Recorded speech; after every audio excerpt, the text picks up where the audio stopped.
Hello दोस्तों, आज मैं आपको बताने वाली हूँ बीए एलएलबी एंड एलएलबी के कोर्स के बारे में। पूरा कंप्लीट जानकारी आपको इस वीडियो के अंदर मिलेगी। कितनी फ़ीस है, कितना ड्यूरेशन है, कितना टाइम लगता है, किस यूनिवर्सिटी से कितनी फ़ीस लगती है और क्या हम डिस्टेंस मोड से इसको कर सकते हैं, सारी जानकारी इसमें मिलेगी। तो चलिए बात कर लेते हैं। सबसे पहले आप 1 सेकंड का टाइम निकाल के इस चैनल को सब्सक्राइब कर दें ताकि आपको लीगल हेल्प मिलती रहे टाइम टू टाइम। अच्छा, सबसे पहले हम इसकी फ़ीस की बात कर लेते हैं। देखिए स्टूडेंट्स, अलग अलग यूनिवर्सिटी का अलग अलग मेथड है, समझ लीजिए, अलग अलग फ़ीस है। तो इसमें जो जनरली अगर मैं बात करूं तो ये फ़ीस 28,000 30,000 से लेकर और ये फ़ीस जो है 85,000 तक हो सकती है। ये यूनिवर्सिटी पे डिपेंड करता है। अगर कोई हाई लेवल की यूनिवर्सिटी है तो वो उसी तरीके से आपसे फ़ीस लेगी। अगर थोड़ा डाउन है तो फिर वो कम लेगी। कोई सरकारी यूनिवर्सिटी है तो वो आपसे कम फ़ीस लेगी। कोई अगर प्राइवेट यूनिवर्सिटी है तो वो आपसे ज़्यादा पैसे लेंगे। तो आपको क्या करना, इसके लिए दिल्ली यूनिवर्सिटी की कोई फ़ीस हाई फाई नहीं है। इसमें जो है कहीं कहीं एंट्रेंस टेस्ट होता है।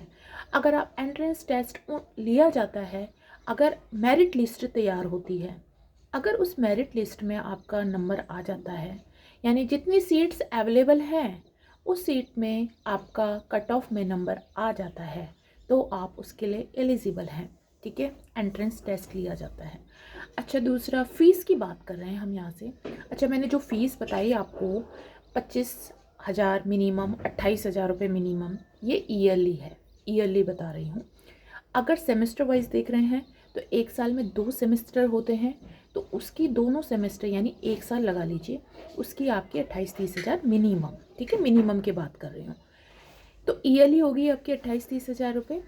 तो मिनिमम अगर हम 30,000 को कैलकुलेट करेंगे मल्टीप्लाई बाई 3 तो आपका 30,000 के हिसाब से 90,000। ठीक है, इसी अगर हम किसी हाईफाई यूनिवर्सिटी की बात करें तो अगर आपकी 80,000 रुपये जो है आपकी सालाना फ़ीस है तो आपका 2,40,000 रुपये 3 साल का हो गया। 80 मल्टीप्लाई बाई 3। ठीक है, डिपेंड करता है आप किस यूनिवर्सिटी से करना चाहते हैं, वहाँ पे आप कंफर्म कीजिए, उनसे फ़ोन पे कंफर्म कीजिए कितना फ़ीस है। ठीक है, इसके बीच में कुछ मेडिटर भी होते हैं जो करवाते हैं, वो अपना खर्चा निकाल लेते हैं। तो ये चीज़ें आपको देखनी होगी। अच्छा, कितने साल का कोर्स होता है? 3 साल का होता है और 5 साल का होता है। अगर आपने 12वीं कर ली है तो आप जो है 5 साल का कोर्स कर सकते हैं आफ्टर 12th, और अगर आपने ग्रेजुएशन कर ली है तो आप ग्रेजुएशन के बाद 3 साल का कोर्स कर सकते हैं। ठीक है, इसके ऊपर मैंने बहुत सारी वीडियोस बनाई हैं, जैसे कि सब्जेक्ट के ऊपर, सिलेबस के ऊपर, एंट्रेंस टेस्ट के ऊपर। आप एलएलबी प्लेलिस्ट खोलकर देखिए। अच्छा, इसके अलावा जो है आपको एंट्रेंस टेस्ट में मैंने जैसे कि बताया, आपको उसमें सीट्स अवेलेबल होती हैं। अगर आप कम पैसों में काम करना चाहते हैं तो आपको मेहनत करनी पड़ेगी और उस कट ऑफ में अपना नंबर आपको लाना पड़ेगा। मेरिट लिस्ट में आपका नाम आ जाता है तो आपका एडमिशन हो जाएगा। अच्छा, टोटल कितने सब्जेक्ट होते हैं इसमें? इसमें जो है सेमेस्टर 4 या 5, एक सेमेस्टर में 4 या 5 सब्जेक्ट होते हैं। अगर एनुअली मोड पे बात करूँ तो 8-9 सब्जेक्ट होते हैं। 9 मल्टीप्लाई बाई 3 ईयर तो 9, 27, 28 आपके टोटल कोर्स में आपके सब्जेक्ट होते हैं। ठीक है, सब्जेक्ट्स की बात करें मेन तो आपके IPC, Indian penal code, CrPC, CPC, evidence, constitution of India and बहुत सारे हैं इसमें, बहुत सारे कोर्सेज हैं। Professional ethics and negotiable act and taxation and बहुत सारे सब्जेक्ट हैं। आप इसके लिए अलग वीडियो देखिए जो मैंने बना रखा है।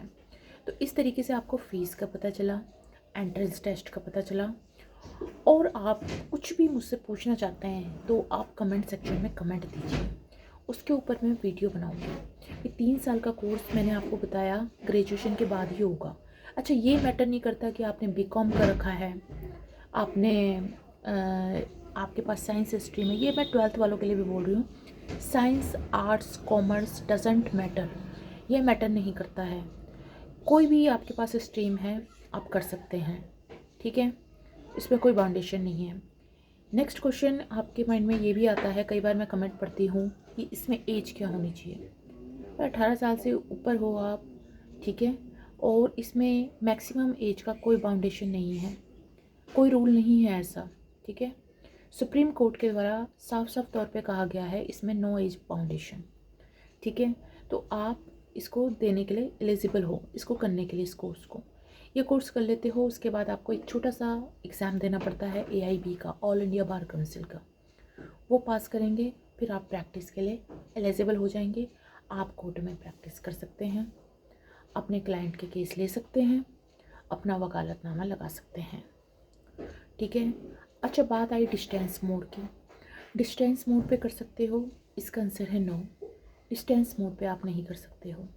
लेकिन यहाँ पे मैं आपको एक ट्रू बात बताऊँगी कि ऐसा होता है कि कॉलेजेस होते हैं, कॉलेजेस में कभी आप अपने कॉलेज से बात कीजिए, कभी आप कॉलेज में गए हफ्ते में 1 बार 3 बार, तो वहाँ पे आप उनसे रिक्वेस्ट कर सकते हैं कि मैं ज़्यादा नहीं आ सकता या आ सकती, मैं जॉब भी करती हूँ साथ में, और आप मेरे को जो है अटेंडेंस सर्टिफिकेट बना के दे दीजिए। वो आपसे थोड़ी बहुत फ़ीस लेंगे, अटेंडेंस आपकी पूरी बना के दे देंगे, ठीक है। तो ऐसा होता है। तो आप डिस्टेंस मोड पे, आप समझ गए होंगे मैं क्या कहना चाह रही हूँ। तो ये आपको बात करनी पड़ेगी, आप बात कर लीजिएगा और आपका डिस्टेंस मोड पे भी लगभग काम हो जाएगा। आपको क्या करना है, जस्ट आपको एग्ज़ाम देने के लिए जाना है। आपके पास जो बुक्स होंगी वो बुक्स आप ख़रीद लेना जो उस यूनिवर्सिटी की लगती हैं। इंग्लिश मीडियम के हो तो इंग्लिश मीडियम, हिंदी मीडियम के हो तो हिंदी मीडियम, जिससे भी आपको अच्छा लगता है पढ़ना, यानी जिसमें आप परफेक्ट हो, उस मीडियम से आप जो है करेंगे। जब आपका फॉर्म भरा जाएगा काउंसलिंग का फर्स्ट टाइम, सबसे पहले तो आपसे पूछा जाएगा कि आपका कौन सा कॉलेज आप प्रेफर करेंगे, क्योंकि उससे पहले आपका एंट्रेंस टेस्ट हो चुका होगा।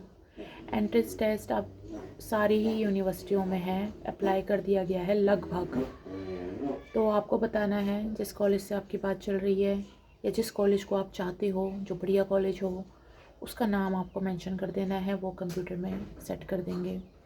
और आपको जो है सारे डॉक्यूमेंट्स ले जाने हैं। जब काउंसलिंग होगी तो वहाँ पे आपको सारे documents, original 10th 12th graduation marksheet, character certificate, degree की कॉपी, प्रोविज़नल, जो भी आपके पास है सर्टिफिकेट ओरिजिनल आपको ले जाने हैं। कोई भी डाउट हो मेरे को सेंड करो कमेंट। ज़्यादा जानकारी के लिए इस चैनल को सब्सक्राइब कीजिए with bell icon. Thank you so much.